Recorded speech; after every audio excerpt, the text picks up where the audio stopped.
हाँ जी जनाब, क्या हाल चाल हैं। तो भाई आज मैं आपको बताऊंगा कि अगर आपके पास किसी भी तरह के लैपटॉप के अगर कोई भी वाईफाई अगर आपका ऑलरेडी कनेक्ट है और आपको उसका पासवर्ड जो है वो देखते हैं कि वो उसका पासवर्ड क्या है, आपको पासवर्ड मालूम नहीं है। जैसे कि मेरे पास इस टाइम ये एक एयर बैंडर के नाम से जो है वो वाईफाई कनेक्ट है, लेकिन मुझे इसका पासवर्ड जो है वो भूल गया है, या किसी का लैपटॉप है और मुझे उसका पासवर्ड देखना है। तो आप उसके लैपटॉप में पासवर्ड किस तरह से देख सकते हैं। आपने सिंपली वाईफाई के आइकन के ऊपर राइट क्लिक करना है और आपने इसकी सेटिंग्स जो है वाईफाई की वो ओपन कर लेनी है।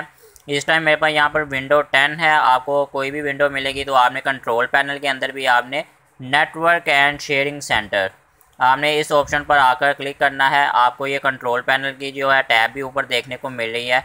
अगर आप control panel all control panels में भी आकर सर्च करें तो यहाँ पर नेटवर्क एंड शेयरिंग सेंटर, तो आपने सिंपली यहाँ पर आना है। आपको यहाँ पर आपका कनेक्टेड वाईफाई जो है वो शो हो जाएगा। आपने सिंपली इसके ऊपर एक बार क्लिक करना है तो आपके सामने एक छोटी सी विंडो जो है वो ओपन हो जाएगी।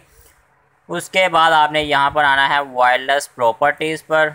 तो उसके बाद आपके पास अगेन एक विंडो ओपन होगी और आपको यहाँ पर सेकंड पे एक ऑप्शन देखने को मिल रही है सिक्योरिटी की। तो आपने सिक्योरिटी पर आना है और आपको यहाँ पर एक ऑप्शन आएगी लास्ट पर के शो करेक्टर्स। तो आपने सिंपली इसके ऊपर एक बार क्लिक करना है तो आपका वाईफाई का जो पासवर्ड होगा वो आपको यहाँ पर शो हो जाएगा। तो आप इसे यूज़ कर सकते हैं किसी भी अदर डिवाइस को अगर आप कनेक्ट करना चाहते हैं। तो भाई इस तरह इस छोटी सी ट्रिक को फॉलो करते हुए आप बहुत ही इजीली अपने किसी भी वाईफाई का, लैपटॉप के वाईफाई का पासवर्ड जो है वो आप इजीली फाइंड आउट कर सकते हैं। तो भाई उम्मीद है आपको आज की वीडियो भी अच्छी लगी है। वीडियो को लाइक कर लें, चैनल को सब्सक्राइब कर लें। आज के लिए सिर्फ इतना ही। अल्लाह हाफिज़, गुड बाय।